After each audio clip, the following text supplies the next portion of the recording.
Recording in progress. Good evening. I would like to call the regular meeting of the Elk Grove Unified School District Board meeting to order. The board will meet in closed sessions to address items 1 through 3. Do we have any public comment on closed session? We do not. Then we would now like to recess into closed session. Thank you.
Good evening. Good evening. I would like to call this meeting back to order at 6:02 p.m. and announce that the board met in closed session and no action was taken. So good evening. Welcome to the newly renovated boardroom. This is exciting, and I think it's an exciting night for a few other reasons this evening. So thanks for everybody being here. Good evening and welcome to our meeting. Live streaming of the full in-person board meetings will be available to the public via the Zoom platform. Today's meeting is being video recorded and will be available on the district's YouTube channel. We encourage you to attend the meetings and share your feedback with the board. Your active participation is valued and contributes to the decision-making process. Public comment. During regular board meetings, the public may make public comments on items on the agenda or items not on the agenda. Requests to make public comment will be accepted for an item up until the board president introduces the item. Generally, members of the public will be given 3 minutes to address the board. If there are 15 or more comments on a specific item, the board will reduce individual comment time to 2 minutes. If there are 30 or more comments on a specific item, the board will reduce individual comments to 1 minute each. Individuals may not defer their time to another individual speaker to increase their total speaking time. Please be mindful that district students may be watching. You are encouraged to address the board and the public in a respectful manner such that all those observing, from children to adults, are made to feel welcome, safe, and valued. The board shall not permit any disturbance or willful interruption of board meetings. Persistent disruption by an individual or group shall be grounds for the board president to provide a warning and then to terminate the individual's privilege of addressing the board. And I would like to now introduce one of our newest board members to Ms. Jennifer Ballerini to read the land acknowledgement. Okay, I got the right length. Okay, here we go. The EGUSD Land Acknowledgement Pledge and the Pledge of Allegiance is what we're going to be doing. We acknowledge that the Elk Grove Unified School District administrative facilities and schools occupy the unceded territory of the Miwok, the original people of the skies, land, and waters where we work and learn. The Miwok have cared for these lands since time immemorial. They continue to teach their traditional knowledge that comes from and responds to the needs of the land and people who share it. May our daily lives and work teaching, learning, leadership, and community engagement support the evolving mission of the Miwok for their community and these lands. May we strive to acknowledge the past for the betterment of our future generations.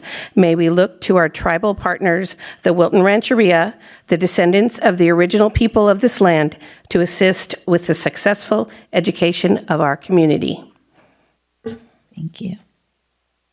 And now I'd like to invite up Jessica and Aaron Fonda, along with their principal from Pleasant Grove Elementary, Deirdre Wood. And I'm going to turn it over to Miss Beth Albiani.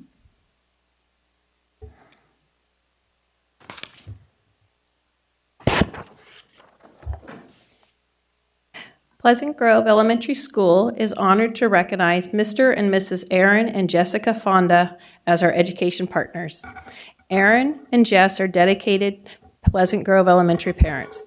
Their 3 children, Kaverick in 4th grade, along with Braxton and Colton, both in 2nd grade, are all proud Tigers who love to show their school spirit. The Fondas always turn out for the PTA family events and usually in themed coordinated outfits. Plus, you have not seen a trunk or treat until you've seen the Fonda setup. Aaron is currently one of our 5th and 6th grade basketball coaches. Jess is an accomplished artist who since October 2023 has visited every single classroom on our campus teaching weekly art to our students. She also painted 2 murals to further beautify our campus, as well as painting murals inside the Elk Grove High School gym. Jess can also be seen frequently volunteering in her son's classrooms. One sentence we often hear from the Fonda family is, "Just let us know what we can do to help or what you need." Their dedication to Pleasant Grove Elementary contributes to their children's success and makes the school a better place. The staff, students, and families of Pleasant Grove Elementary want to thank you, Mr. and Mrs. Fonda, for your unending support. It is parents like you that make amazing things possible at Pleasant Grove Elementary and make every day a great day to be a PG Tiger. If you'd please lead us,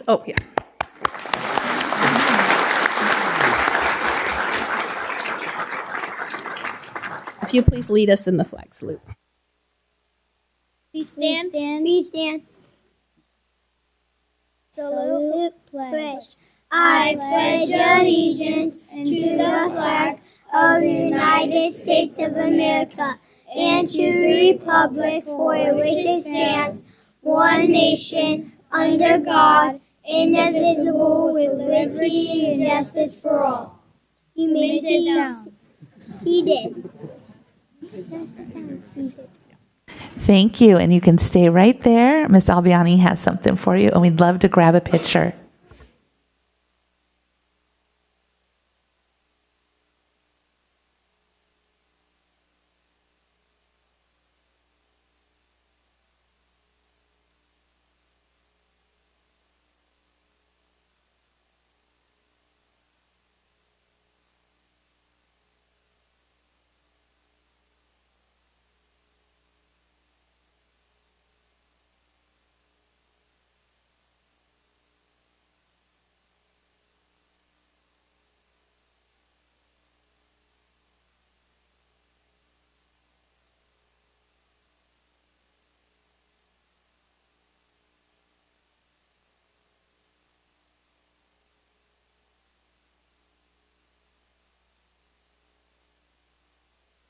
Next up, we have some folks who are going to do their oaths of office, but before we do that, I would like to turn it over to Mr. Vargas for some blue cards. Yes, we have some public comment on this agenda item. So first up is Dr. Jazz Kaur.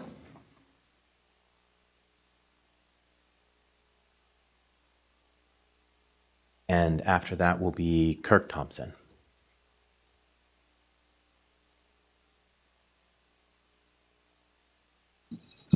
Good afternoon. I'm just taken by this new conference room. It's really nice. I just wanted to welcome the new board members. Personally, I'm very excited for our new representative for District 6, so I won't steal thunder, but I also wanted to recognize Miss Nancy Espinoza. She was a great representative for our area. I will never forget for all of her hard work that she did for our community, partnering with Bobby Singh Allen to bring us Franklin Elementary, and I just wanted to recognize that, and I'm really glad that she was able to be here. So as we're welcoming new board members, I also want to just truly just say thank you for all the hard work. Thank you. Thank you. And next up is Kirk Thompson. Hi. First, I want to thank the outgoing school board members for their service to the school district. While I've been frustrated by many policies and procedures that have come from this board over the last year and a half since I started attending, I still appreciate people willing to stick their necks out to do what they believe is best for our kids in our community. So if any of the former board members are here, thank you so much for your service. Now, I want to welcome the new school board members. Mrs. Moore, I've been impressed with your active role in our district for the time that I've gotten to know you, and I'm looking forward to having someone up there who I believe represents me as a parent and as a taxpayer. As you are now an elected official, I will be holding you to the highest of standards, and I trust you'll live up to it. Ms. Davis, congratulations to you as well. You and I had a brief yet wonderful conversation a few months ago where I was able to ask you about many of the concerns I had about the policies and culture of the board and district. Your answer seemed to suggest to me that you would be someone I could trust on this board. I hope the conversation wasn't just campaign talk and that you'll be the same person up there and in closed meetings that I was able to chat with a short time ago. Ms. Ballerini, congratulations to you as well. I've unfortunately not had the pleasure of meeting you to my recollection. And unfortunately, you defeated someone that I was kind of hoping would win. But nevertheless, I am hopeful your decisions will be made with student achievement in mind as your top priority. To wrap up, it is Christmas time, and in the spirit of Christmas, I want to wish all of you peace, strength, and wisdom, and whatever God you pray to, guide your path in the months and the years to come. Thank you all. Thank you. And that is the end of our blue cards on this item. Thank you. I would now like to turn it over to Mr. Hoffman to administer the oath of office. All right. So I would have the new members join me and Mr. Yang. For the audience, just to we're going to do the oath of office for the newly elected members. Then they're going to go back to their seats. We're going to do the election of president, vice president, SCOE representative, right in front of me. And then we'll actually take a break, and then you'll be able to do pictures with the new candidates, and they'll switch seats because we'll have some ring around the rosies going on as we find new seats.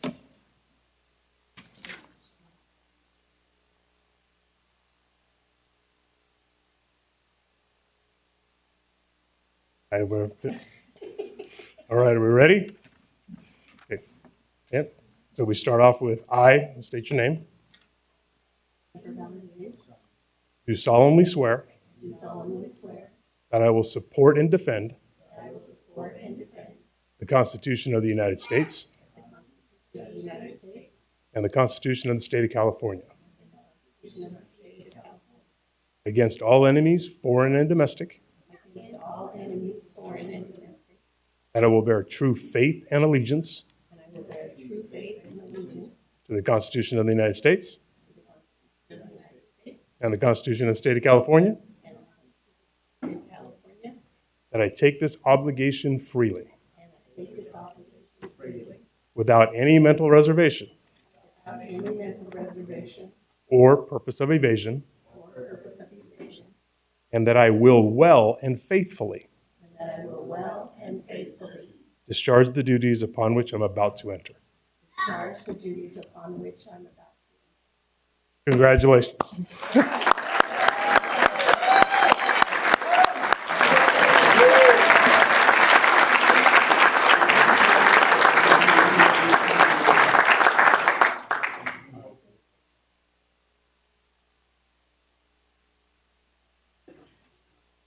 We'll be back, we promise.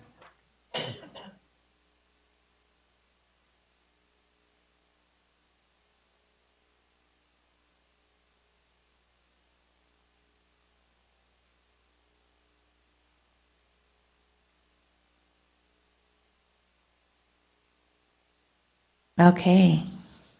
Congratulations. And now we're going to take this time for the election of officers. So I'd like to call for a motion. Ms. Albiani? I'd like to move Mr. Vargas for president. Second. It's been moved by Ms. Albiani, seconded by Mr. Yang for Mr. Vargas as president. All those in favor, please say aye. Aye. Opposed? Opposed. Motion carries. Congratulations. I would now like to call for a motion for the new clerk and vice president. I move Sean Yang. I second. It has been moved by Mr. Vargas and seconded by Ms. Moore to have Mr. Yang serve as vice president clerk. All those in favor, please say aye. Aye. Opposed? Motion carries. Congratulations.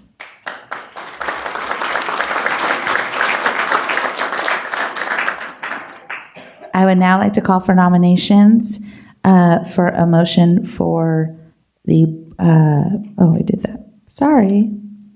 Board clerk. Oh, it says board clerk. It's supposed to be SCOE. Okay. I would now like to call for a nominations for representative for the SCOE representative. I nominate Jennifer Ballerini. Do I have a second? I second. It's been The motion has been made by Mr. Vargas and seconded by Ms. Moore for Jennifer Ballerini to serve as SCOE representative. All those in favor? Yeah. All those in favor, please say aye. Aye. Opposed? Motion carries. Congratulations. And now we'd like to establish the date, time, and place of meetings. I would like to call for a motion to continue to hold meetings the first and third Tuesdays of each month at 6 p.m. between 5 p.m. and 6 p.m. for closed session when necessary, with the place of the meetings being determined by the Secretary to the Board of Education. So moved. Seconded. It's been moved by Mr. Vargas and seconded by Ms. Ballerini. All those in favor, please say aye. Aye. Opposed? Motion carries. All right, and I would now like to present the gavel to Mr. Vargas.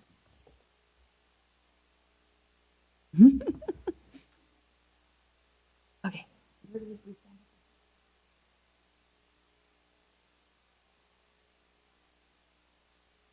Okay, the camera's ready. Congratulations, sir.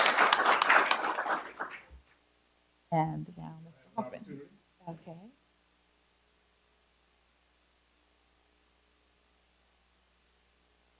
Thank you so much. Thank you.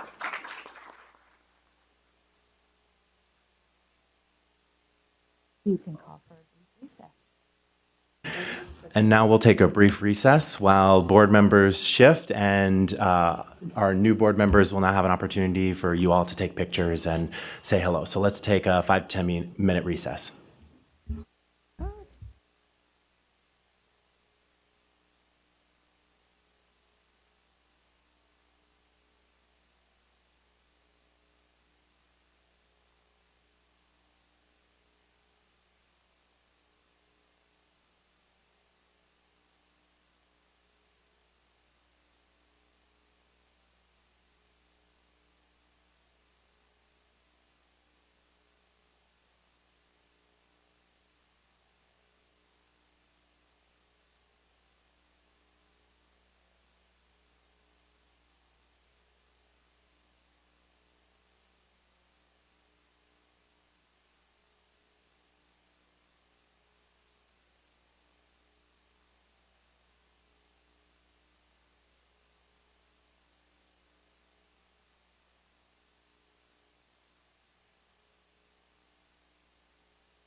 All right, everyone, let's bring it back.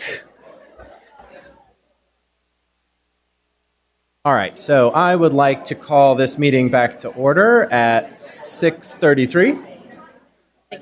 Oop. Okay. All right, let's call this meeting back to order at 6:33 p.m. Next up, we have our student regional report. So Laguna Creek region, take it away. Good evening, Board President Michael Vargas, esteemed members of the board, Superintendent Hoffman, and Ms. Avalos. My name is Juliana Gibson. And my name is Spike-Vera Lagasse, and tonight we are here to present the Laguna Creek region. At Laguna Creek, we've had a strong start to the first half of our school year. Our fall Cardinal athletics team all had successful seasons with increased community engagement through our Cardinal Crew student section. We're incredibly proud of our fall marching band and color guard teams for the completion of their competition season in our VAPO programs. As we head into finals week, we are certain that our Cardinals will strive for academic excellence in all of their classes. We hope you enjoy the video of our region and the live performance presented by Folks Ranch Elementary School.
Hello, my name is Mary Ann Williams, and I'm the proud principal of John Earhart Elementary School. Our school staff is committed to providing an outstanding educational experience for all students and families. We have been intentional about creating a welcoming and supportive campus where students feel safe, nurtured, and valued. We hope you enjoy our video.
Students. Hi, I'm Cece. I'm in 6th grade at John Earhart Elementary School. I love John Earhart because of all the friends I've made and all the teachers who have helped me along the way.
Hello, my name is Ira. And my name is Hasib.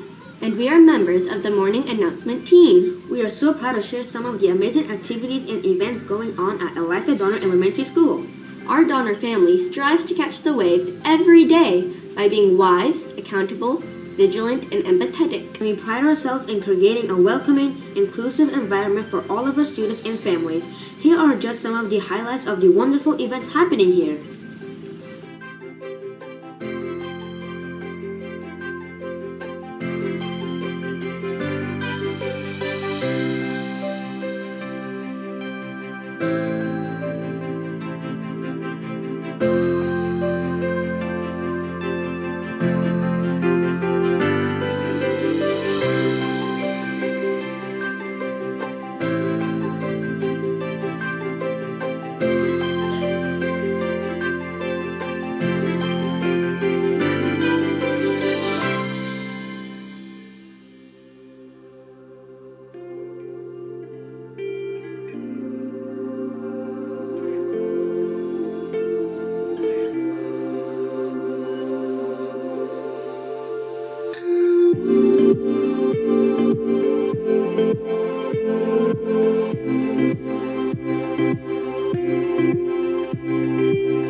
Ensure domestic tranquility. Ensure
something to believe in, if you're looking for a light to guide you home, just look inside. Your light is shining brighter than you know. You should know I'm never gonna let you down. I'm always gonna build you up. When you're feeling lost, I will always find you love. I'm never gonna walk away. I'm always gonna have your back. And if nothing else, you can always count on that. When you need me, I promise I will never let you down.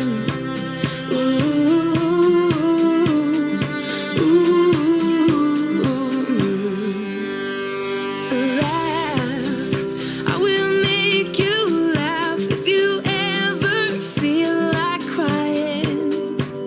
Close, I will hold you close. You won't be alone anymore. If you need someone to believe in, if you're reaching for a hand to guide you home, just take my hand and I won't let you go. I hope you know I'm never gonna let you down. I'm always gonna build you up. But when you're feeling lost, I will always find you love. I'm never gonna walk away. I'm always gonna have your back. And if nothing else, you can always count on that. I'm never gonna let you down. I'm always gonna build you up. But when you're feeling lost, I will always find you love. I'm never gonna walk away. I'm always gonna have your back. And if nothing else, you can always count on that.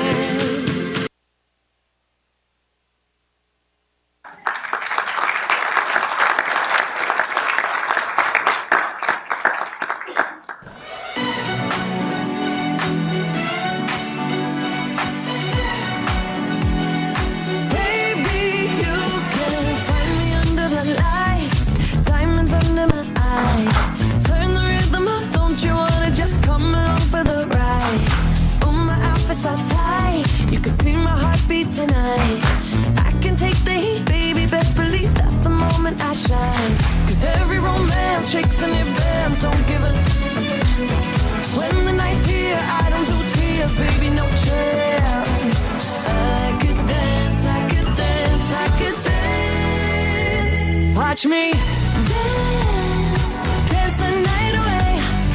My heart could be burning, but you won't see it on my face. Watch me dance, dance the night away. I'll still keep the party running, I won't get out of place. Lately, I've been moving close to the edge, still be looking my best. I stay on the beat, you can count on me, I ain't missing no steps. 'Cause every romance shakes and it bends, don't give a.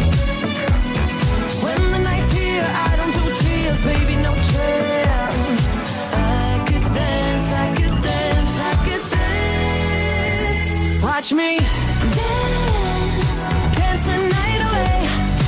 My heart could be burning, but you won't see it on my face. Watch me dance, dance the night away. I'll still keep the party running, I won't get out of place. When my heart breaks, when my world shakes, I don't play it safe, don't you know about me?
Thank you again.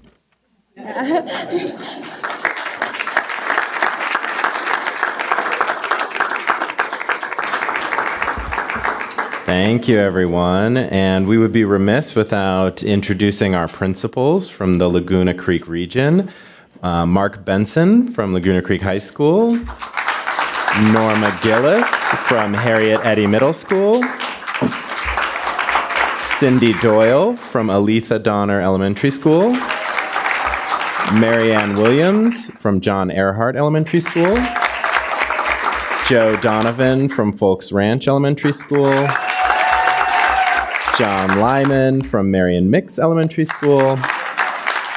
And Robin Riley from Joseph Sims Elementary School. And with that, students and families, you are dismissed.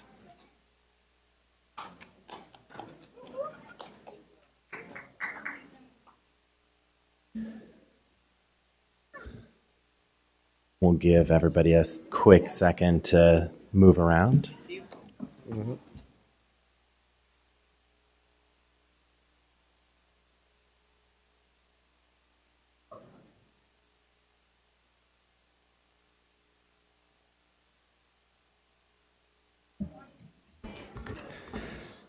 All right. Mr. Singh with California PBIS Coalition Recognition. Good evening, Board President Mr. Vargas, members of the board, Superintendent Hoffman, community, families, and students. I have to follow the kids' presentation, so mine will not have any dance or anything like that. But before I dive, Katie, Katie might volunteer to do that, but I'll leave that to Katie. Before I dive in, I want to say thank you to Katie for her leadership in this work and recognize all the efforts from the district office that coordinates. And then more importantly, I want to recognize all our principals and their staff. What a fun night tonight to recognize 66 schools for the amazing work they do. So thank you to the principals and all their staff who lean into this work every day. All right.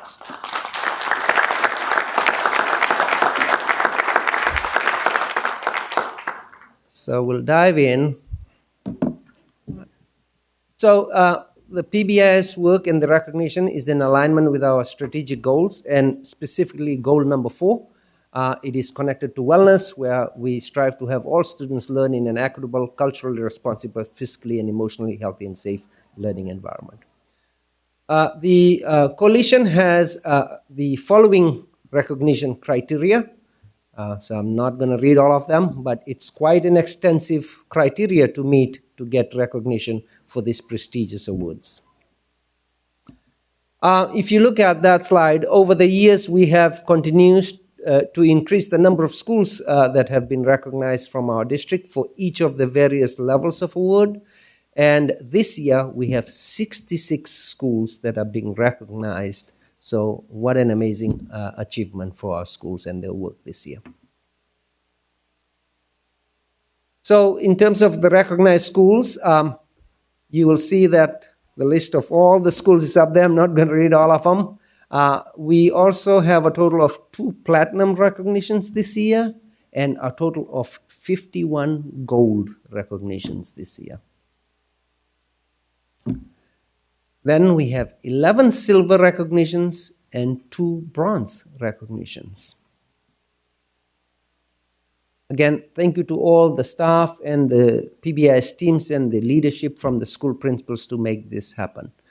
If we have no questions, I'm going to ask the board to come down so that we can start our recognition. Great, thank you very much. Board members?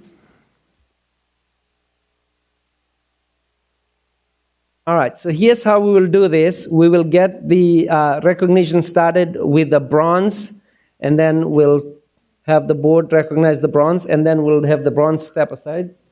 And then we'll do the silver, the gold, the platinum, and then we'll do another picture with everyone together. So, and then after that, room 117 has a picture booth. So if principals have staff or teams, please make sure you go to room 117 so you can take a picture with your staff, all right? All right, thank you, board. So if you are a bronze recognized school, We ask you to come forward, please. A bronze recognized school, please.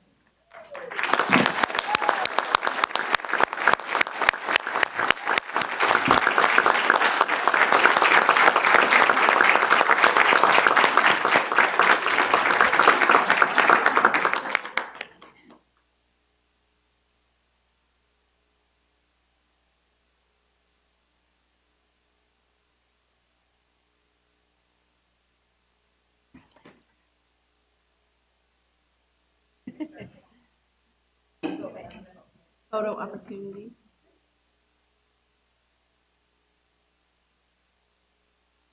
All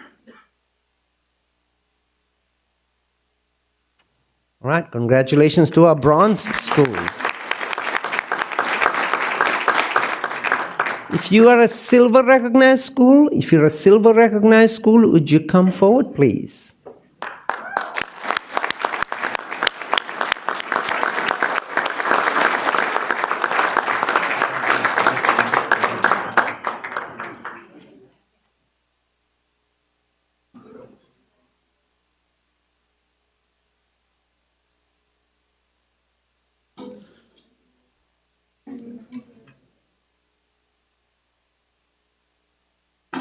We're going to take a picture We're going to take a picture together with all the silver.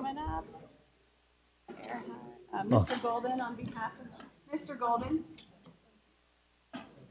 I don't know if you need to be in the picture or anything. No? Okay. Wilbur. All right, I'll let Lisa coordinate the pictures with principals and the board. Where did Andy go? Oh, there he is. Good.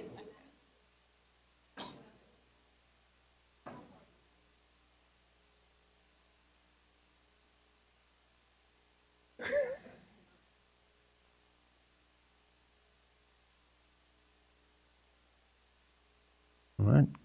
Congratulations to our silver recognized schools.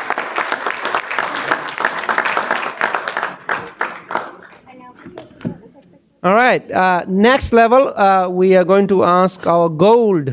If you're a gold school, gold recognized school, please come forward. Get 51 hands. And 51 people will fit in here.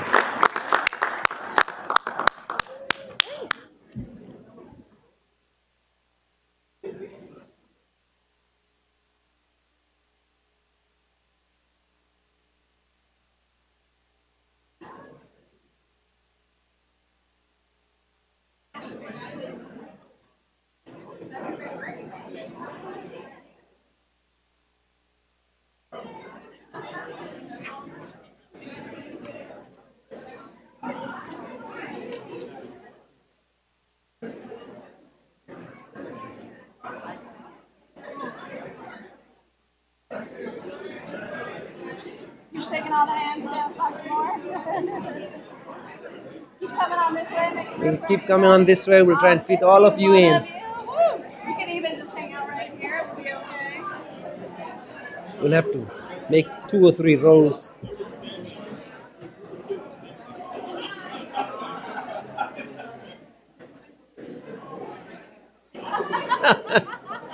It's not going to work that way, man.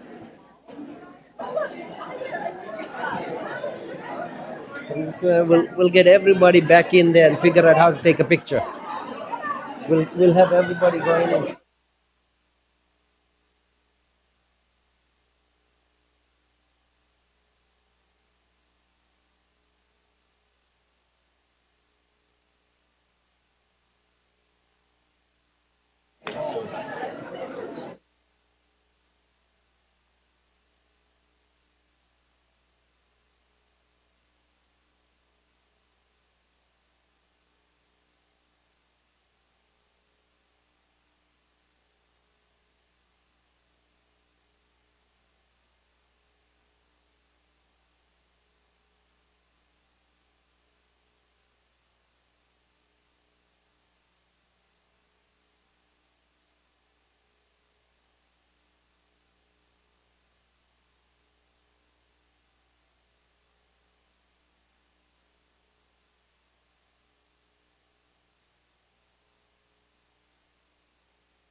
Platinum School, can you join the picture and then we'll recognize you later?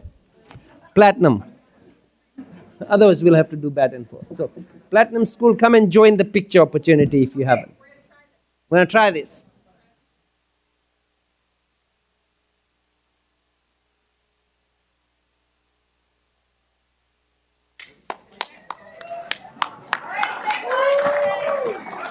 All right, stay put. The 2 platinum, first ever platinum schools.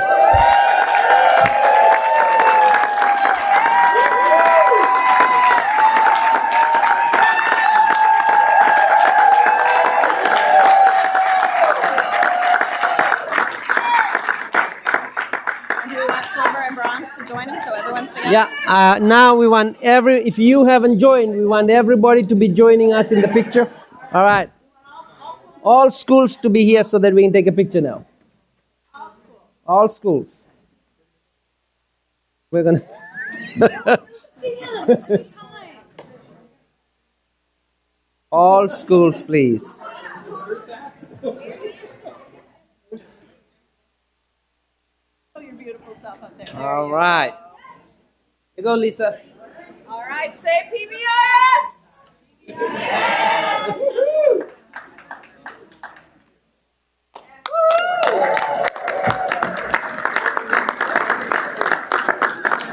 Thank you. Congratulations.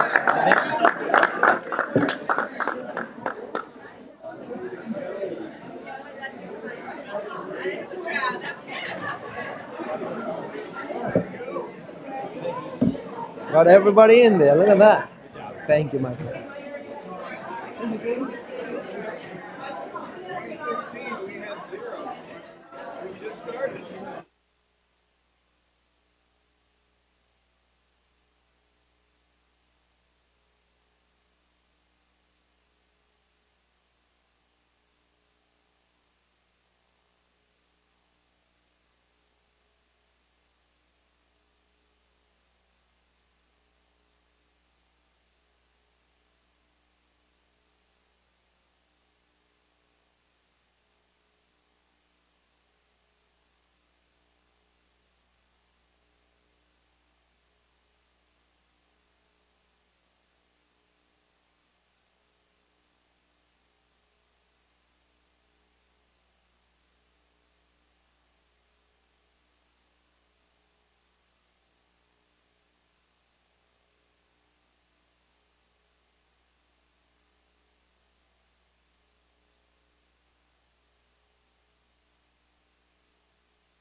All right, let's bring it back. Thank you, Mr. Singh, and thank you to all of our principals.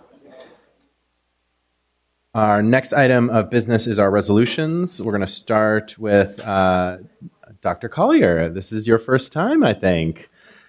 All right, and so... Mr. President, I do want to introduce Mr. Collier, Dr. Collier. He's recently earned his doctorate, so we are super proud to have him as part of the district as executive director. Takes care of school support, English language multilingual services, we call now, and curriculum professional learning. So welcome.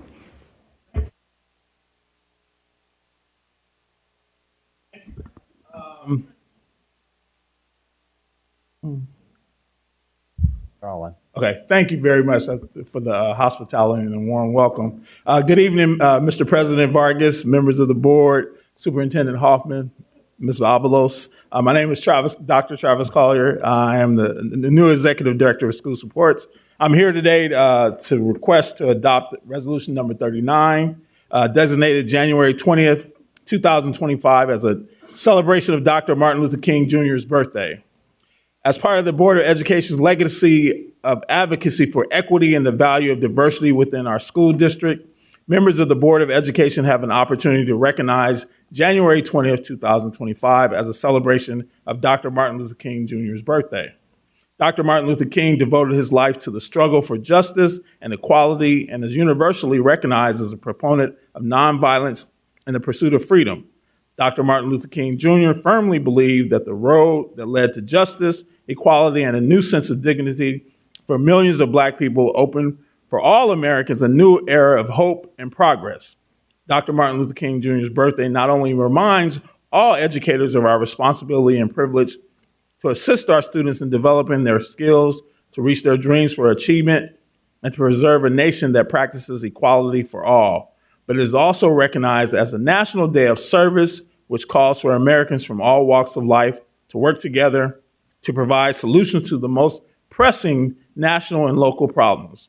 The instruction in Elk Grove Unified School District schools acknowledges the contributions of Dr. Martin Luther King Jr. Teachers may employ a variety of activities, including lessons from our adopted curriculum, assemblies/presentations, featuring highlights of Dr. King's life, and speaking and writing activities based on his speeches.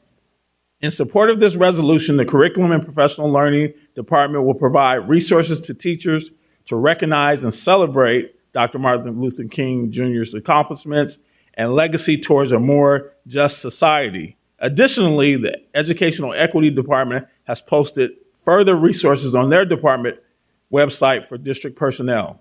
The book, Martin Luther King, A Peaceful Warrior by E. Clayton, is one of district's elementary recommended reading list books for 6th grade and is part of an ongoing curriculum that recognizes leaders and heroes from all cultures and ethnic backgrounds. Additionally, all students, parents, teachers, and staff are encouraged to observe this day of service by engaging in volunteer activities in service of our community. Thank you. Thank you, Dr. Collier. Mr. Yang, are there any blue cards on this item?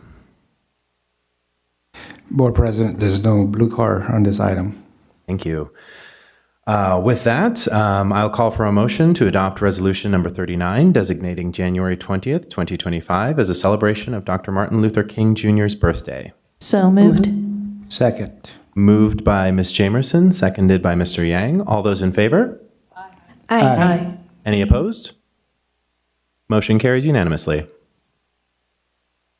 All right, next item, student expulsion, involuntary transfer recommendations. So I would like to call for a motion to approve the request for return from student expulsion. So moved. Second. Moved by Ms. Ballerini, seconded by Ms. Albiani. All those in favor? Aye. Aye. Any opposed? Motion carries unanimously. Next up, request for student expulsion. Is there anyone in the audience who would like to address the board in closed session regarding a student expulsion? Seeing none, I will call for a motion to approve the recommendations for student expulsion. So moved. Second. Moved by Ms. Albiani, seconded by Ms. Ballerini. All those in favor? Aye. Any opposed? Motion carries unanimously. All right, public comment. Mr. Yang, are there any blue cards for items not on the agenda? Yes, Board President, we got some blue cards. First up is Destin Noble.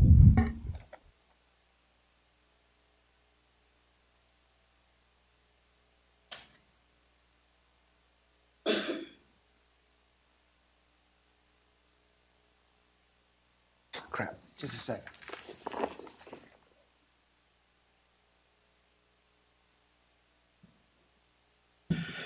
Good evening, Board President Vargas. Oh, just one second. waiting? We just connected something. It's okay. You may go. Thank you. Good evening, Board President Vargas, board members, Superintendent Hoffman, and Ms. Avalos. It's nice to be back and really enjoying the new boardroom.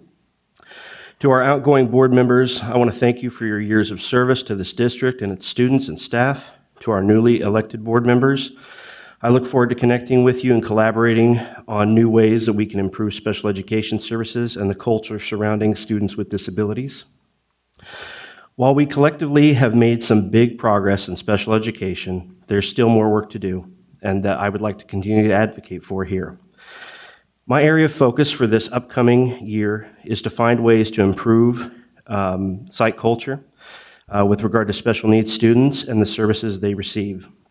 I know we're all striving for least restrictive environments, more inclusive settings, but we must go beyond this. We need to educate our students, teachers, and all staff about persons with disabilities and that it's okay to be different. to teach how to look through a neurodiverse lens when a child may be struggling or not understanding social cues, to understand why our playgrounds are changing and for the better, to teach compassion and understanding, to provide training and tools on de-escalation strategies and techniques, just to name a few things. It is one thing to know the special education teacher or the para that has this knowledge and these strategies and has this lens. But what about the lunch person, the office staff, the gen ed teachers, the yard supervisors? Let's push the needle forward and work on these things together. This year, inclusion stays, and it still will. I also want to say, because I have some time, this is a little bit of feedback. Last year, Mr. Hoffman, you provided my children with cookies at a board meeting, and my son never forgot it. So he made a suggestion to continue that practice going forward. Thank you all, and happy holidays. Thank you. Next up, Fox Ivan.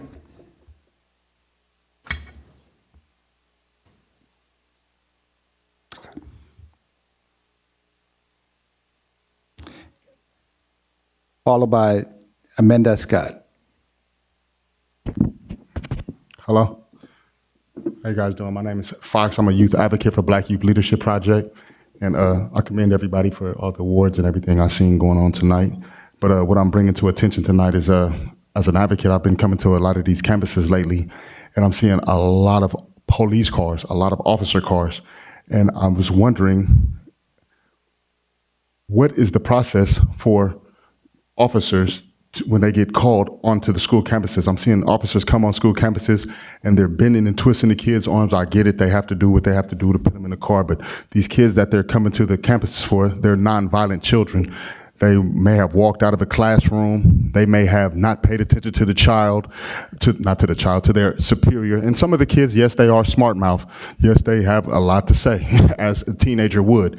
And so I'm not saying that a child should not be disciplined or we shouldn't do something about it, but I am questioning, why are officers' guns being called, and they're not coming drawn down on the kids, but why are they being called for kids that are nonviolent? Or why do they have to put their hands on a child if the child is nonviolent when we have campus security? And if it's good enough to call an officer onto school grounds, why is it not just good enough to invest in more school security? Just bring another school security officer on campus where we can de-escalate a situation with said child. And these kids, that I advocate for on their campus for, they be in junior high. These kids be 14 years old, 15 years old, 16 years old. And I just don't, as we participate in the meetings with these children when they come back to school and say, okay, what do we have to do to get this child back on track for school? And we ask who calls the officer. The school will say, we called the officer, but they say there's no direct line in between what's said to the officer before the officer gets there. So another question I have is, who's in charge of what is said to an officer before he shows up on the scene for a child, so that the officer does not show up so gung-ho and ready to put somebody down when a child is not? Why can't an officer be told, hey, this is a child, we come in here, obviously it's a school campus, so you should know not to come so gung-ho. Why cannot an officer be told, hey, just talk to the child, can we de-escalate the child, rather than come and treat the child like they an adult, like they already have a criminal record? But that's my question. That's what I'm wondering. And again, I commend all these rewards and awards I've seen passed out tonight, but I still think that there's a lot of work to be done within these schools as we continue to invest in our children and building moving forward.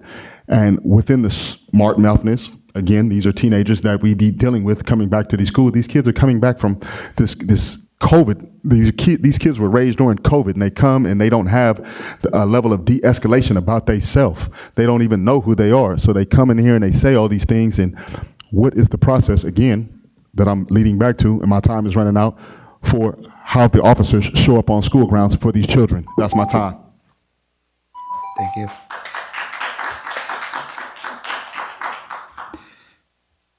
Up next, Amanda Scott.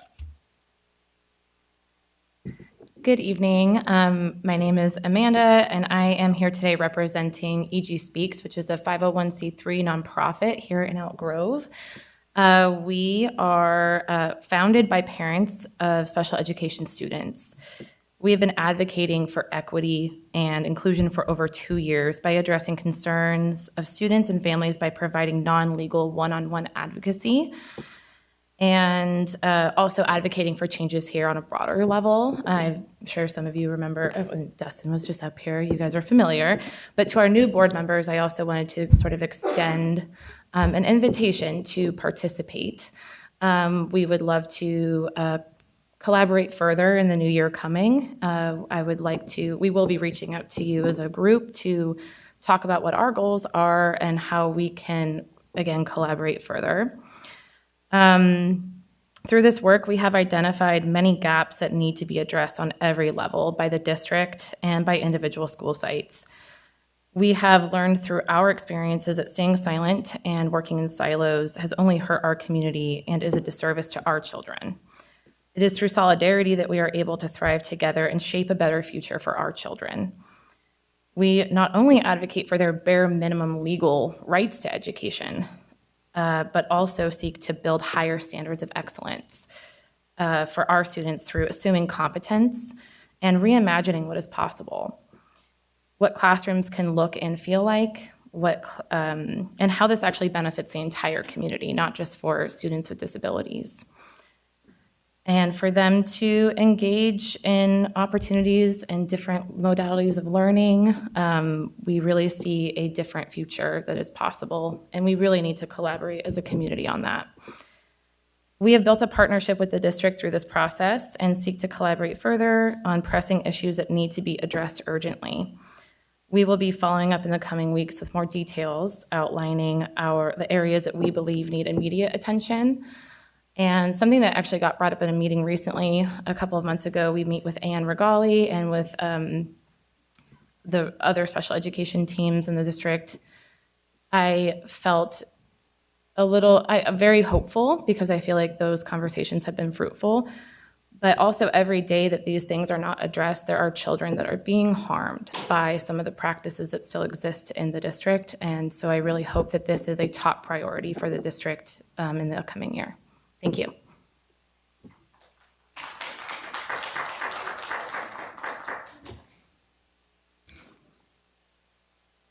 All right, thank you very much.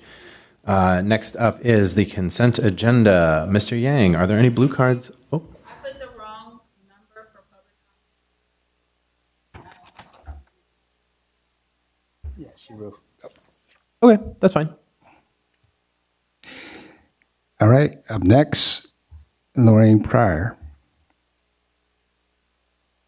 I apologize. It's not my style to interrupt meetings, but I wanted to make sure that you knew that I was here. I'm looking forward to 2025 because I see that we still have a lot of work to do.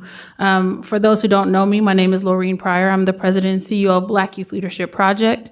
I've been involved in the district advocating for Black students since 2018, and I'm hopeful that the new board members that are coming along are ready to roll up your sleeves and get to work. I'm looking for board members who actually have the courage to step out and really look at what's been going on. I've been saying the same thing for almost 7 years now. There needs to be some special attention paid to your Black students. I'm not interested in going back and forth with anybody. I'm actually interested in working. We've had the opportunity to be in multiple school districts, in multiple schools, talking about this specific issue. As a matter of fact, I was on one of your junior high school campuses dealing with 13 Black girls who can't seem to find a way to get along. That is our specialty. That is what we're doing. We're not just in your student support services dealing with IEPs or not just IEPs, I'm sorry, the expulsions or the extension to suspension meetings. We're not just doing that, but I do thank Don Gordon and Keith Mims for their continued partnership as we work through multiple issues together.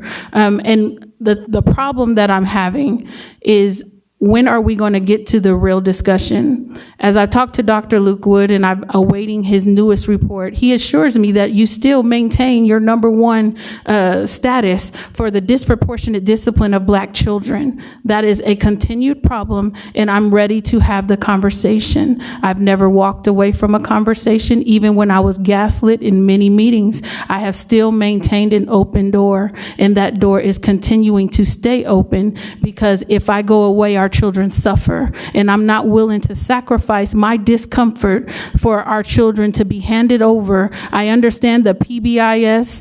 I understand that we're working on different things, but the work is not happening fast enough, and we're sacrificing kids with our inaction. So I'm asking you, in 2025, let's be bold and let's be courageous. Let's have those conversations that seem to have gone by the wayside. Where is the equity report that was on the agenda for multiple years until it seemed to not be a priority?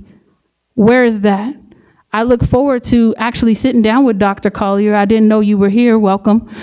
We are going to be friends. You don't know it yet, because I believe that there's some things that we actually have to talk about, and we have to be bold in doing so. Gina, I hate to see you go. I heard that you moved, or I read it on Facebook that you moved, but I know that those of you who are left are ready to have that conversation, and our doors are open. Thank you.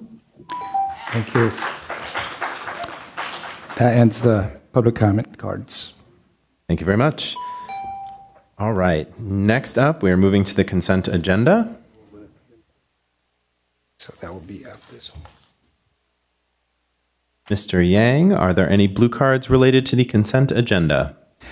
Board Presidents, yes, there is one.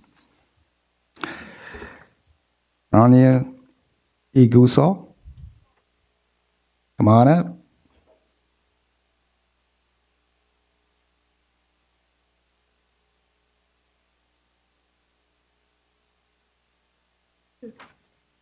Good evening, members of the school board, educators, and community members. Our name is Rania El-Gassab and Cody Tran, and we're here to speak to you on behalf of a growing concern that impacts us all: the need for environmental education in our school. The climate crisis is no longer a distant threat. It's happening here and now and affecting every aspect of our lives, including the students' lives.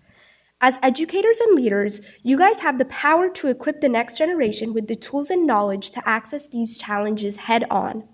First, let's consider the urgency of climate education. That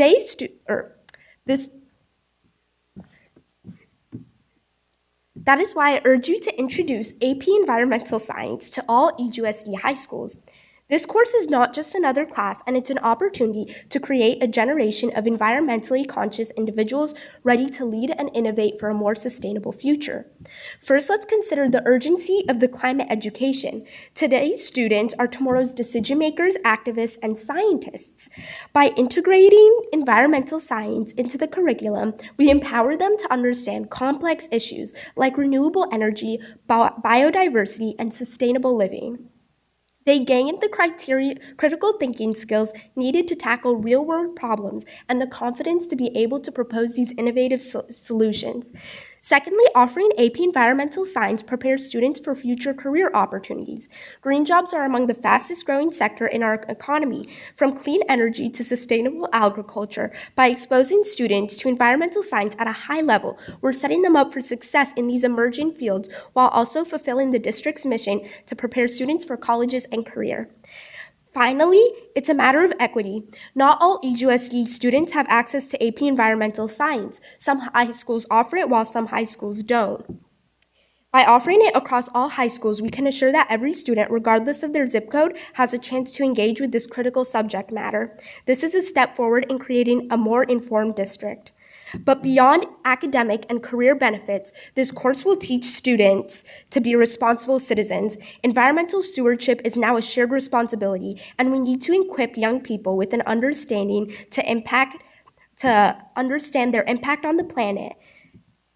In conclusion, adding AP Environmental Science to all EGUSD high schools is not only an investment in education, it is an investment in our future. Together, we can ensure that students graduate not only as scholars, but also as environmentally conscious individuals ready to lead us towards a better world.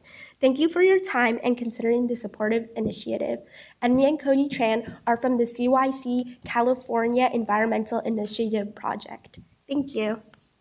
Thank you. Cody will also pass out our resolution papers, which we plan. Thank you. Thank you very much. That ends our blue card, Board President. Excellent. Thank you. All right. With no further blue cards, I'd like to call for a motion to approve items 1 through 30 on the consent agenda. Excuse me, Mr. President. I would like to pull items number 11 and 28 for discussion and clarification, please.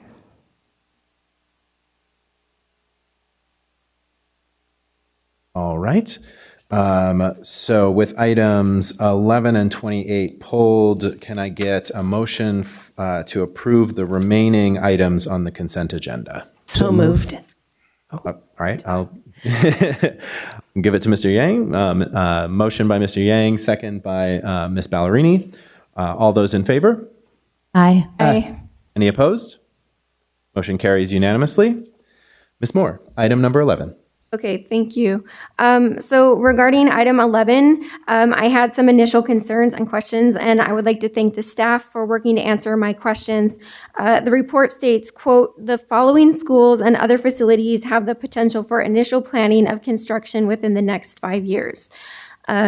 End quote. The Sun Creek Middle School High School, projected to be built in South Rancho Cordova, was originally announced in March of this year with a projected timeline of 5 to 6 years.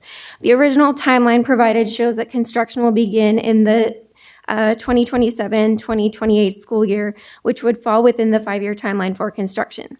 So can you please clarify to the public why the Sun Creek Middle School High School is not listed on this report? Yeah, good evening, Ms. Moore. So we have already procured an architect, and we've been in conversations with the landowner, and so we daylighted the Sun Creek Middle High School back in 2022 in that developer fee report that allows us to proceed with these types of funding sources. So that work will continue. We do expect to be on that same timeline that we presented at the March 2024 board meeting. Okay, thank you. I just wanted that clarified, so if anyone was confused, that they understood that. Thank you. All right. Would anybody like to make a motion to approve number 11 on the consent agenda? So moved. Second. Motion by Ms. Ballerini, second by Mr. Yang. All those in favor, please say aye. Aye. Aye. Any opposed? Motion carries unanimously. Ms. Moore, back to you for number 28. Okay, thank you. With regarding item number 28, I asked the staff for clarification regarding the digital social emotional learning curriculum. I know that previous SEL curriculum has included gender identity topics for children as young as kindergarten, and before voting, I wanted to ensure that these topics were not included in this curriculum without offering more transparency to parents in the process of approval. It is very important to me that we ensure transparency, especially when we are considering sensitive topics that need to be considered for age appropriateness. So with that, I do thank the staff for answering my questions, and I hope that we can always strive for improved transparency. Thank you. Okay. All right. With that, I will take a motion to approve number 28 on the consent agenda. So moved. Seconded. Moved by Mr. Yang, seconded by Ms. Ballerini. All those in favor, please say aye. Aye. Aye. Aye. Any opposed? Motion carries unanimously.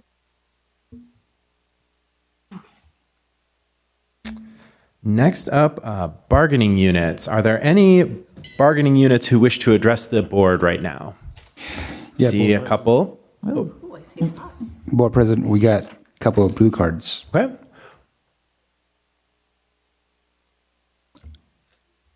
Crystal McKeely.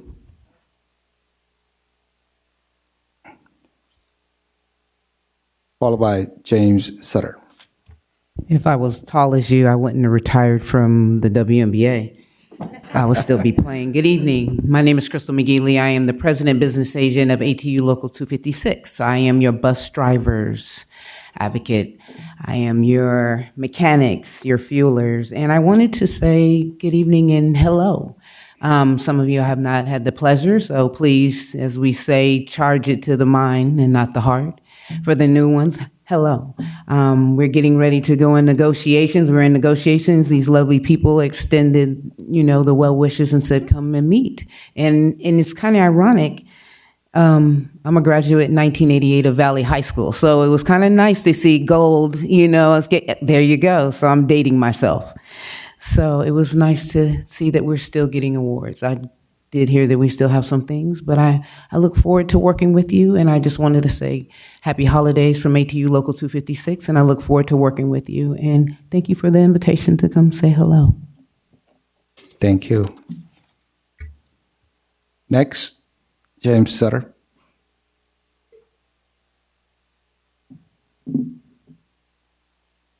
Good evening, Board President Vargas, members of the board. Welcome, new members, Superintendent Hoffman and Ms. Avalos. Thank you very much for giving me your time. The district has, in recent years, committed dollars for UPP mitigation and professional learning. We understand the rationale for committing those funds due to the reduction and loss of supplemental and concentration funds when the district dropped below the 55% UPP count. We are pleased to see the work that the district staff has done to accurately identify EGUSD's unduplicated student population. The positive result will be an increase to ongoing revenues to the district. Our question is, why are we still committing funds for UPP mitigation? What is it that we are mitigating with this UPP commitment as outlined in the resolution? The resolution also states that it will be using these one-time savings from the general fund dollars for the purpose of implementing ongoing professional learning, staffing needs, and student programs. We have always been told we cannot use one-time dollars for ongoing purposes.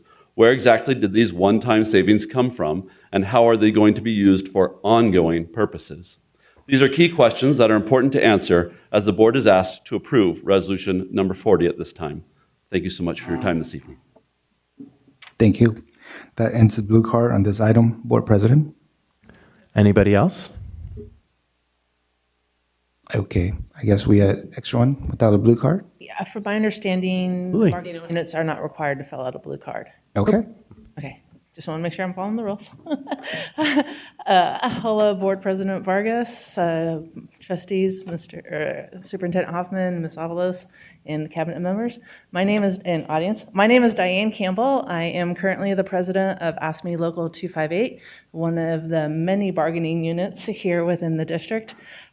So I just wanted to congratulate the new board members. So welcome aboard. We look forward to working with you. I also wanted to recognize, at least on the classified side of the house, I think this is a little bit of a historic moment to have former classified on the school board as trustees. So thank you for that. I look forward to having that perspective on the school board and working together with that. As a lot of people know, my platform the past few meetings have been talking about staffing ratios, especially those with the classified unions, especially for ASME, because we do carry the maintenance and operations, food and nutrition, custodial staff, as well as payroll, accounting, risk management, front office staff in the schools. So quite a few of us. So I just continue that work to try to be forward thinking. Again, we're going to be looking at the first interim report tonight. I know that also in January is the governor's budget. We've already approved our facilities master plan, knowing what schools we're going to be building in the future. And just, again, that staffing ratio, although money is tight, well, there's a limited amount of budget, and all the units are going to be in negotiation and are in negotiations for our members. But a lot of things are financial, but also there is the emotional health of the employees, and sometimes that can be solved with increased staffing as a possibility. So if you would just please keep that in the back of your mind. As we're building these new schools, there may be need for more staff, for the support staff. And thank you so very much for your time. And again, welcome to all the new members. AFSCME looks forward to working with everybody. So thank you for your time. Thank you. That ends the blue cards on this item. Board President. Great. Thank you very much. All right. With that, we are ready to move into action items. Ms. Watkins, please walk us through the first interim financial report.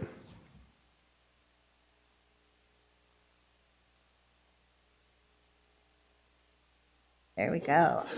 Excuse me while I adjust the podium here. Okay, maybe it's as high as it goes. Well, good evening, President Vargas, fellow trustees, Superintendent Hoffman, Mrs. Avalos, staff, and community. Welcome to our new trustees. I am Amari Watkins, the district's Chief Financial Officer, and I will be presenting our 2024-25 first interim report. This is an update to our adopted budget, and it includes actuals through October 31st of this year. Now, this slide illustrates our perpetual budget reporting cycle. We presented our adopted budget for 2024-25 last June. In September, the board approved our 2023-24 unaudited actuals, and that established our beginning fund balance for the current year incorporated in tonight's report. In January, the governor will release the budget proposal for 25-26, and we will update our assumptions in the next budget report with second interim in March.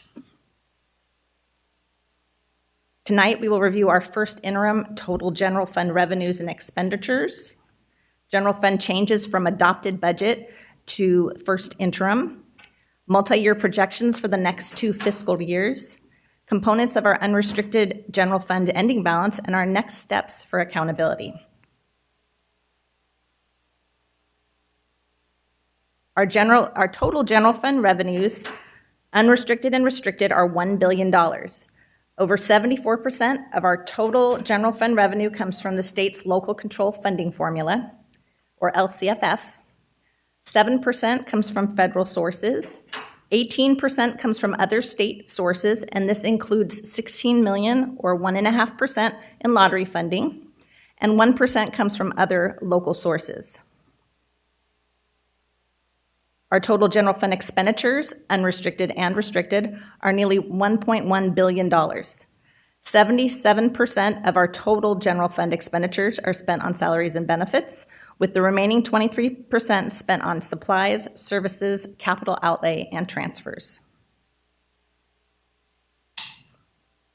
The changes in our first interim budget report since the adopted budget include an increase of $13.1 million in current year LCFF revenues. This is from an increase in projected enrollment to the current year enrollment as of the first Wednesday in October, also known as our seabed date, as well as from the coordinated efforts of sites and departments to collect income data from families. This work increased our funded 3-year average unduplicated pupil percentage to 55.86% since our adopted budget assumptions, to ensure that we receive funding targeted to support our English learners, foster youth, homeless, and students from lower socioeconomic households. The first interim report also includes changes identified in our year-end closing process and unaudited actuals report. Specifically, our carryover budgets and rollover purchase orders were added to the budget. Site budgets were realigned and indirect costs were adjusted. Our contributions were also recalculated to align with planned expenditures and available funding for our special education programs, as well as the required minimum for routine restricted maintenance of 3%. Our multi-year projection assumptions were updated for enrollment and average daily attendance to include current year CBEDS data and attendance data of 94%. Based on our initial enrollment projections for 25-26, we assume an increase of 350 TK students. These increases do carry on into the 26-27 assumptions. The 2025-26 projected budget also includes a 2.93% COLA, which aligns with the estimate published by School Services of California in their financial projection dartboard at adopted budget. A November report published by the Legislative Analyst Office estimates that statutory COLA will be closer to 2.46%, based on 6 of 8 federal economic indicators that statutorily define our COLA. This 0.5% reduction will result in $4 million less in revenue annually.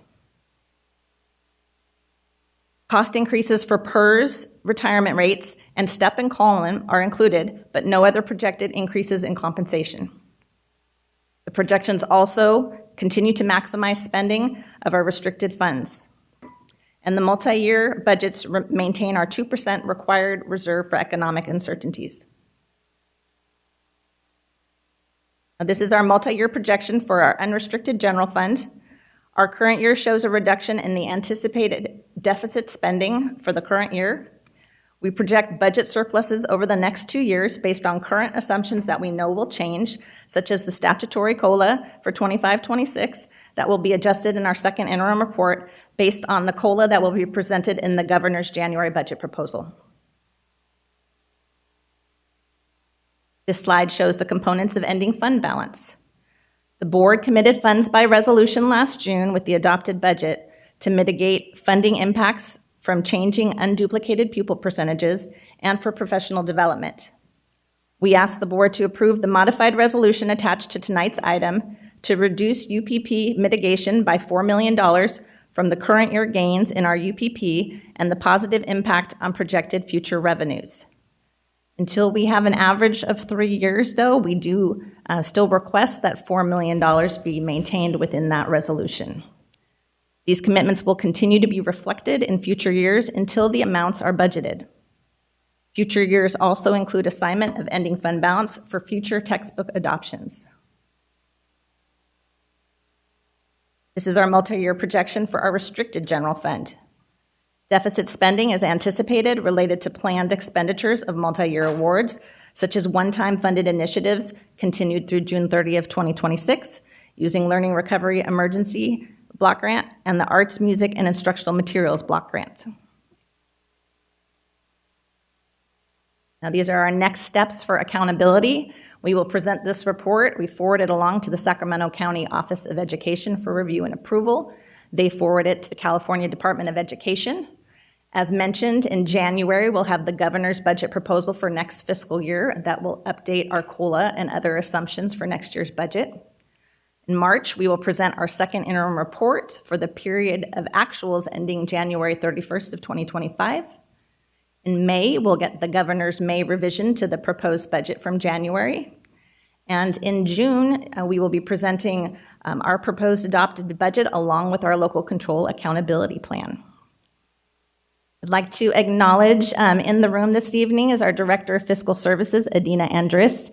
Her and our entire fiscal team has worked diligently over the last several months to maintain our budget, so I want to acknowledge her and all the work of the team. And at this point, I will turn it over for any questions or comments of the board. Thank you for your time. Thank you very much for that presentation. All right, Mr. Yang, are there any blue cards on this item? There is no blue card on this item, Board President. Wonderful. All right, so for questions and comments, let's give our new folks a minute to digest, and we'll start with our more experienced folks. Ms. Albiani, would you like to kick us off? Nice line.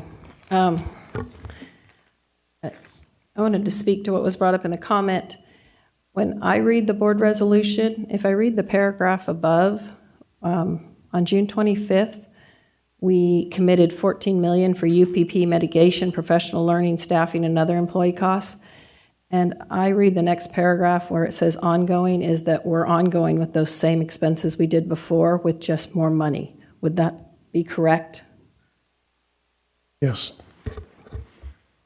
And to note, we did reduce the UPP mitigation that we had in the set-aside because of the work our staff has done in getting over the 55% mark. But the reality is that work has to be redone every single year. The state hasn't given us a mechanism for once you identify a student that you can continue to identify them every year moving forward. We have to go back and redo that work.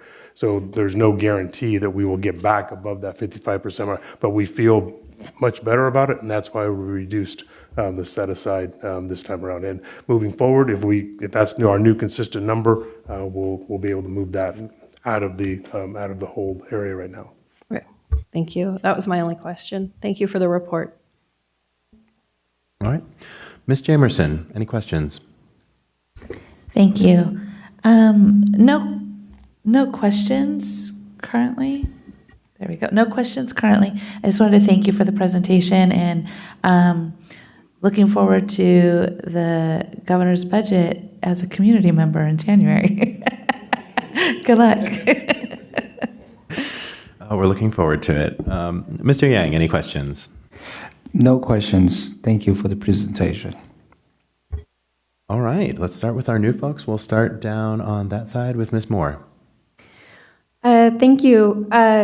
I did have a question that was, partially answered, but since we've been discussing it and it was brought up in a comment, can you please explain UPP mitigation and in relation to, why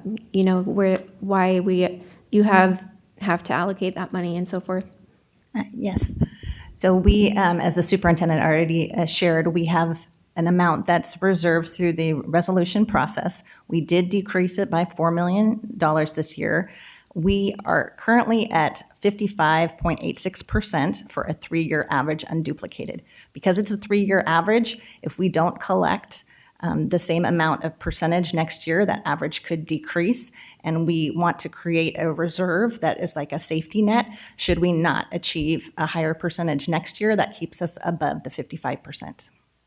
Okay, so what amount that's the reserve, you're saving the $4 million, if as needed as a reserve, but what would the amount be if you didn't have the funds that you received this year for that purpose?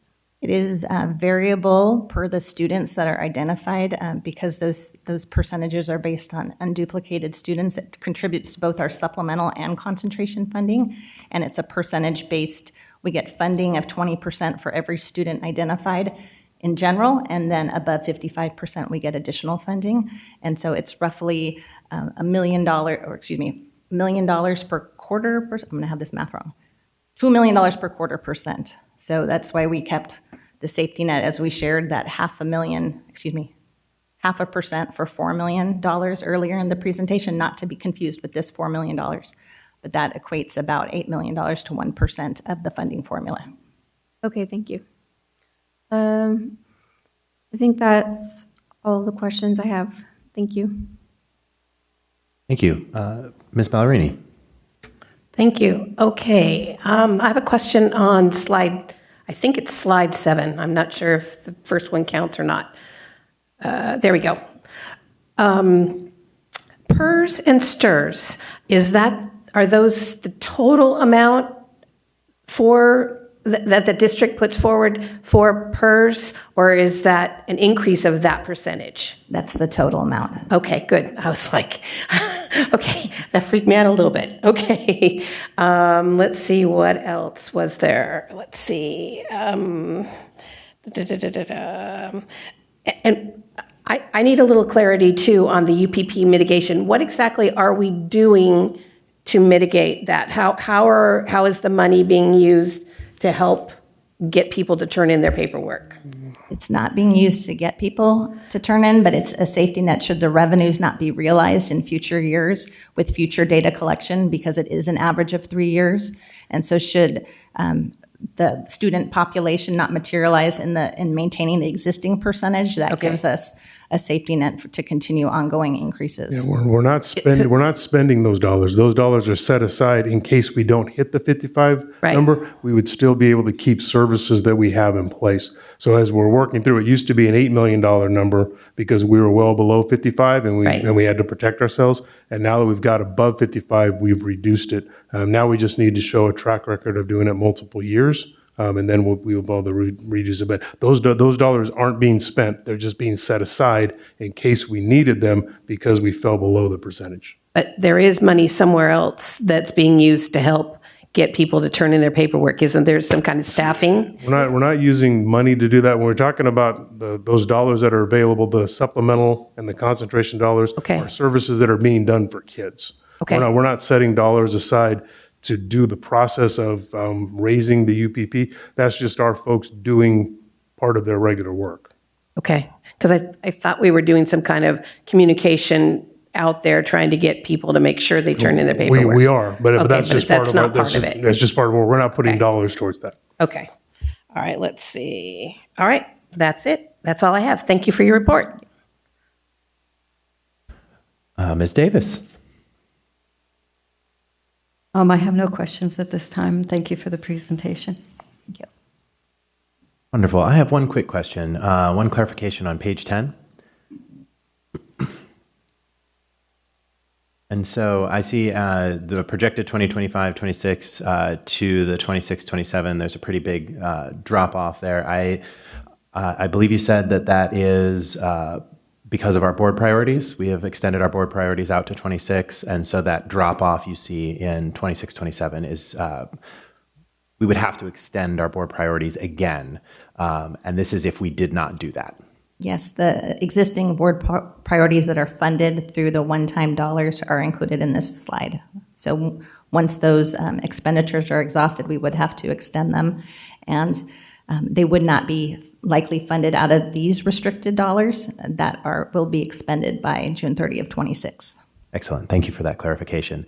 And that is all I have. So thank you very much for the presentation. You're welcome. All right. Next up, Mr. Schweitzer. We do need a motion. We need to take action on that one. No problem. I apologize. Presidency's fun. All right. All right. With that, I'd like to call for a motion to approve the 24-25 first interim financial report. So moved. Second. Moved by Ms. Jamerson, seconded by Mr. Yang. All those in favor, please say aye. Aye. Hey. Any opposed? Motion carries unanimously. All right.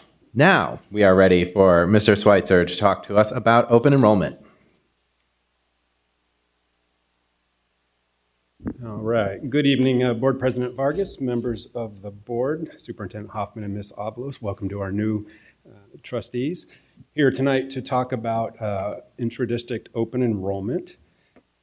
So we're here tonight to share about the open enrollment process, make recommendations to the board, and share the timeline with you to approve for the 2025-26 open enrollment season, which will kick off right after the holidays.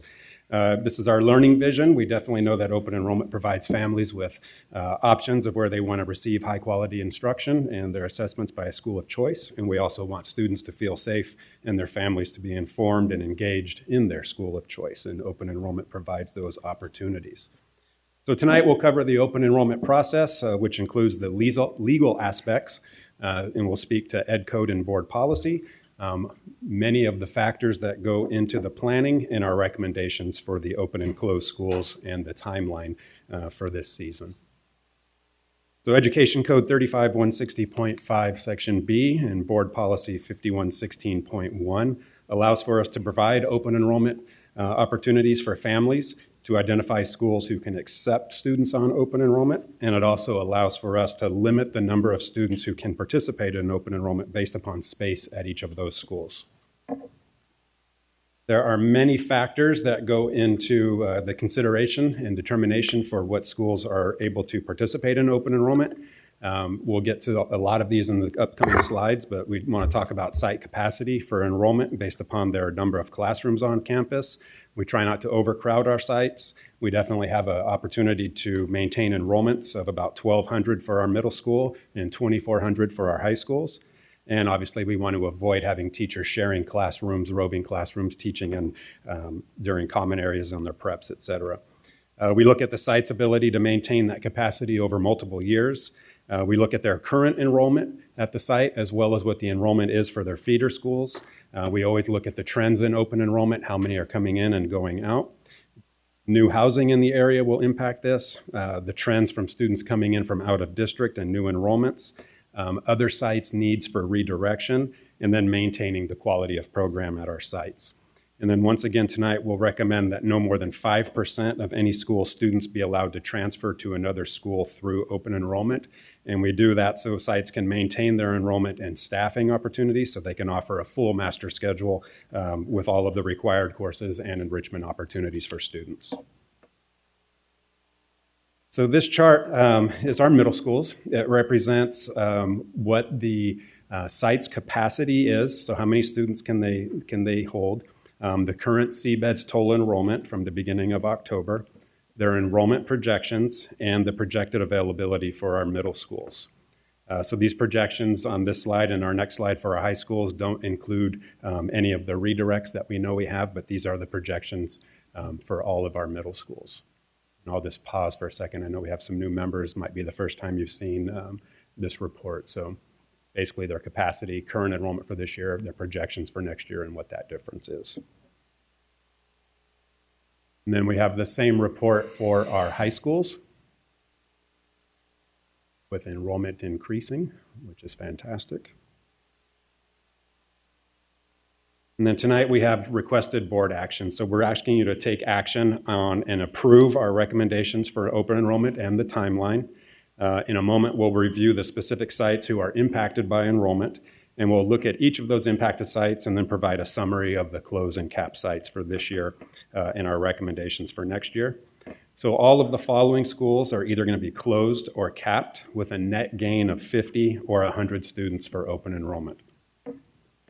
So I'll talk a little bit about each one of them. Albiani is projected to be over-enrolled compared to their capacity. They'll be closed. They've been closed and redirecting since 2013, so this is a norm for Albiani. And their redirects go either to Kerr or to Smedberg based upon where the students reside. Oops. Stay on that same slide for a second. Edward Harris, their numbers are maintaining each year. We're requesting to be cap them at 50 students for this year, and we want to ensure that the students can enroll at Edward Harris and then roll over to Monterey Trail, so we'll cap them at 50. Doing that. Toby Johnson, the projection for 25-26 is less than this year, but we're requesting that they maintain to be closed for open enrollment next year. We do have some redirects out over at Pinkerton and Harriet Eddy that we want to be able to bring back. We want to maintain the enrollment at Franklin, and we want to ensure that we're able to enroll the students for Toby Johnson. And next year, in partnership with Special Ed Department, we're going to be adding special ed classes at Toby Johnson. So we're making room for students to stay in the area. Pinkerton is projected to be over their capacity. As you know, continued new homes in the area are being built with students moving in. Their numbers have continued to increase, and they have been on open enrollment in the past, but we are going to close them this year, so we have room for their resident students. And then lastly, of the middle schools, Smedberg, their numbers continue to slightly increase. They're up a little bit from last year, so we want to ensure that we're able to enroll their students as well as any redirects from Albiani, so we will cap them this year. Moving on to the high schools, Cosumnes Oaks, similar to Pinkerton, their numbers continue to increase each year due to the new housing, so we'll request to cap them at 100. Franklin High School is projected to be right at their site capacity, so they're requesting they continue to be closed for open enrollment. This will allow them to enroll the students from their own attendance area. Monterey Trail's just under their capacity, so we're requesting they're going to maintain to be closed so that we can enroll all of the students who are in their area and roll over from Edward Harris. Pleasant Grove has continued to be over their capacity, so we're requesting they'll be closed. They've been also redirecting since 2013-14, and their students will either go to Elk Grove or Sheldon based upon their residence area. And then lastly, Sheldon, while projected to be under their site capacity, they do accept all the redirects from Pleasant Grove, many redirects from Pleasant Grove, so we are requesting that they be capped at 100. And then this slide has a side-by-side comparison over the past couple of years and what our recommendations are for next year. The only differences would be this recommendation for next year is we are going to close Pinkerton and then reduce Harris and Smedberg from 100 to 50 net students. So that means a total of 50 students positive coming and going. We'll continue to monitor students' enrollments over the next few months and looking at possible redirects for Albiani and Pleasant Grove, Toby Johnson, and possibly Franklin, depending on their enrollment, and then potentially Pinkerton. I'll come back in February to show all of the results for open enrollment, and then just a few reminders about that. We do send a survey out to parents who participate in the open enrollment process for their feedback to see why they're participating in open enrollment. Those typical top responses include a program not being offered at their current school, they want a more challenging program, or possibly childcare. And then just a reminder for the families listening, once they are enrolled, once students are participate in open enrollment and they're enrolled in a school, they don't have to reapply each year to the same school. So if a student applied for open enrollment to Kerr for 7th grade, they don't need to reapply for 8th grade. But if they wanted to go to Elk Grove for 9th grade, they would have to reapply for open enrollment at that point. So while they're at the same school, they don't need to reapply. Here's our timeline for open enrollment. It'll kick off right after the holidays. We have our presentation tonight. On January 6th, when we come back from winter break, we'll send all of the information out to families, emails, phone calls, Synergy. And then open enrollment will be open Wednesday, January 8th through the following Friday on January 17th. And we do send out reminders throughout that process. We'll do a random selection process on January 21st if needed, and then sites will be provided with the list of who's applied and been accepted their school by January 24th. We notify parents the following week on February 3rd. On February 4th, I'll come back and do another presentation for the board to highlight all of the data from open enrollment. And then February 11th would be the deadline for parents to accept their open enrollment spot, and sites would continue to work on any remaining wait lists after that if they have any.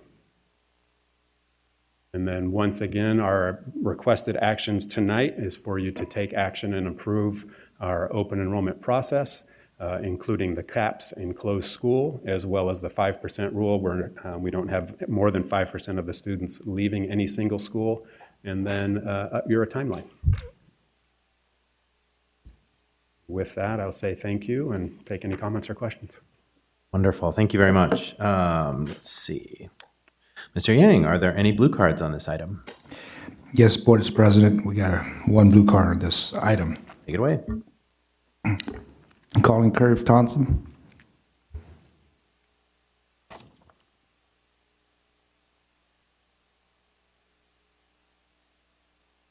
Hi. So just a couple of things I wanted to ask here is I'm just looking at the numbers and I'm just, again, I'm definitely don't understand the numbers as good as you, obviously. So my concern though is that I see a lot of things that suggest like, oh, there's, they're over capacity, these schools are over capacity.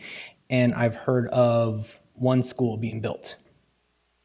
That seems kind of odd. This seems like it's something that was a long time coming. Especially after COVID and during COVID, I personally have friends that are Bay Area refugees. They came here because they had young kids and they wanted to go to the school specifically. So this seems like something that was a long time coming, and it sounds like this wasn't planned for accordingly, that the earliest new school I'm hearing being built, just from what I heard from Ms. Moore, is 2027? No. No. We're breaking ground this spring on our next elementary school. Elementary school. Mm-hmm. Okay. So and then we'll build. There'll be probably one more elementary school and then a middle high school. Those are the four that are the likely next up. Okay. Good. So I'm just my concern going forward though is that as we start looking at this, it looks like we are over capacity, and then based off the just recent presentation, we are underfunded. And as a parent, that is very concerning to me, knowing that there are going to be an influx of people coming here because this is a good school district. And I don't want to have to come back here and start yelling about, my son's special education programs being limited and how he can't get a paraeducator. I already yelled about that last year. I'm not prepared to keep doing that. So I am really concerned about this, and so just the long-term projections, I'm hoping this kind of evens out over time. But my main question is something I don't understand about this, since I have some time. When you're closing out the enrollment, does this mean that and I think I heard you correctly, is that you're closing this for anybody who wants to go from outside of the area into these schools?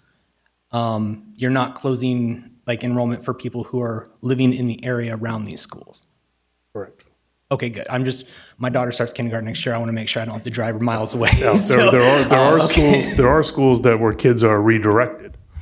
because we're over capacity. So there is a process for that, but that's why we close schools to make capacity for kids that are living in the attendance area. Okay, good. And the other piece from a capacity standpoint, Chad, if you slide back to slide 6, if the very bottom piece across the bottom, you see capacity for 10,711 kids, and all the way across the right, we have 782 spots available in our middle schools currently. And if you go to the next slide, you'll see we have room for 22,019 in our high schools, and we have actually 2,900 spots.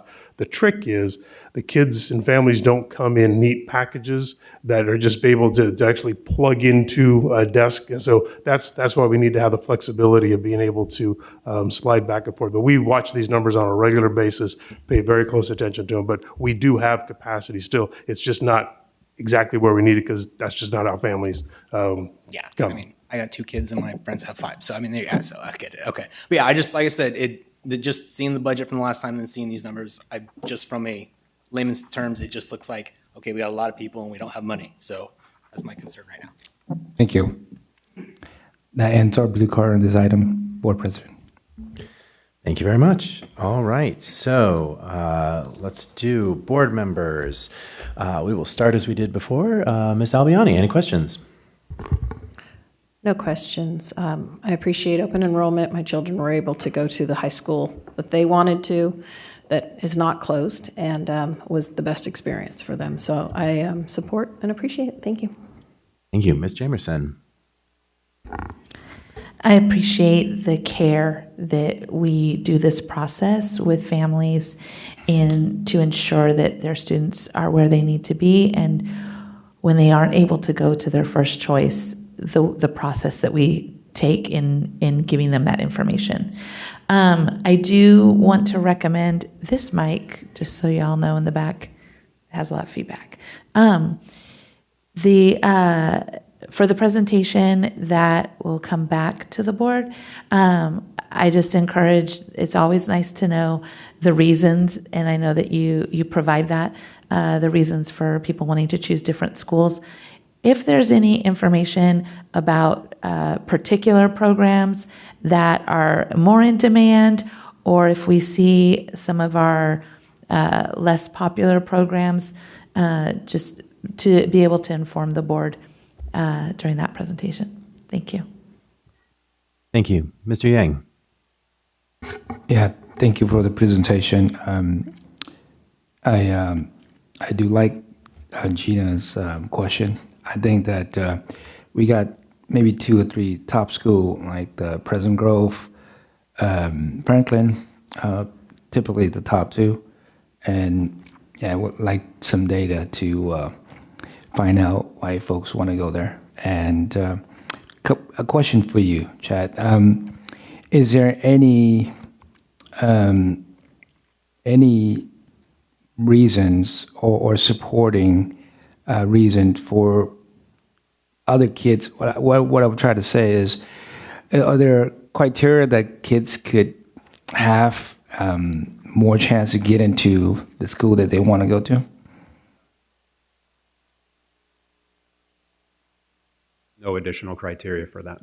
Okay, that's what I thought. Thank you. All right, thank you very much.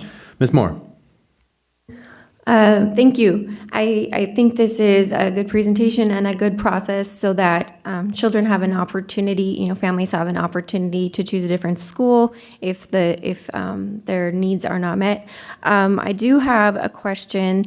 You said that you didn't let more than 5% of students leave a single school, and I know you had projections when you were looking at how many students you could accept into each school, but is there any kind of formula or percent or anything that you kind of like a cushion that you leave for those schools that are accepting new students to ensure that the students that belong incoming students will have a spot at their neighborhood school?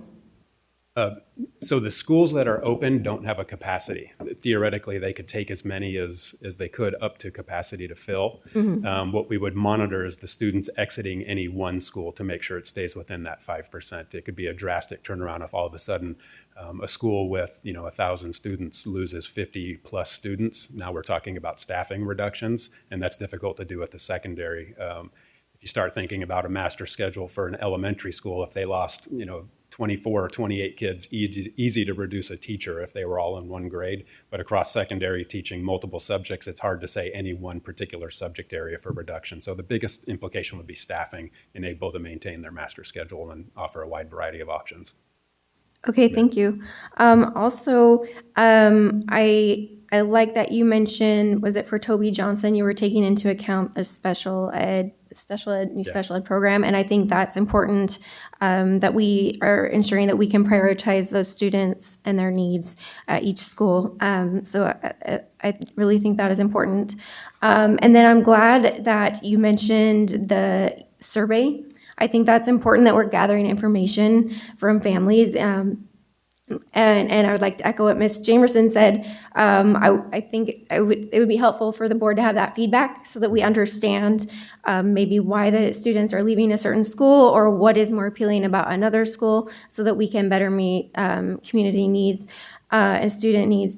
And then along with that, one thing that I've mentioned before is that I would like to see an exit survey in general when students leave the district so we can gather similar information and figure out where our students are going, and that would be particularly helpful in my area. So just something that I would like to mention. And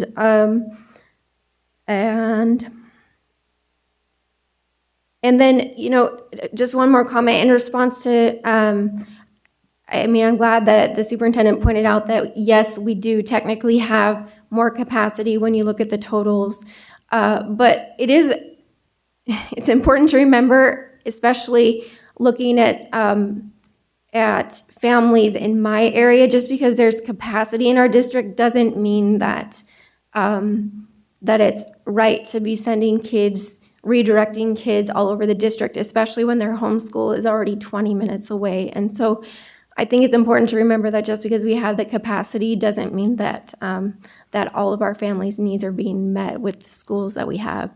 And and that's another reason I hope we get that new school out there soon. So, and that we build the schools where they need to be so that we can meet the needs. So, thank you so much. Thank you, Ms. Ballerini. Thank you. I had the same question about Johnson because I saw that 187 overcapacity, and I was trying to figure out why we were keeping it closed for them. I get it now with the special ed. Do you know how many special ed classes are going to be added? We're going to start with one for next year. Yeah, so is that self-contained type one? Okay. Yeah, there's currently RSP students, but we'll add a self-contained. Okay. Specific to Toby, the goal will be to bring back their redirects depending on their grade, moving into 8th grade for next year.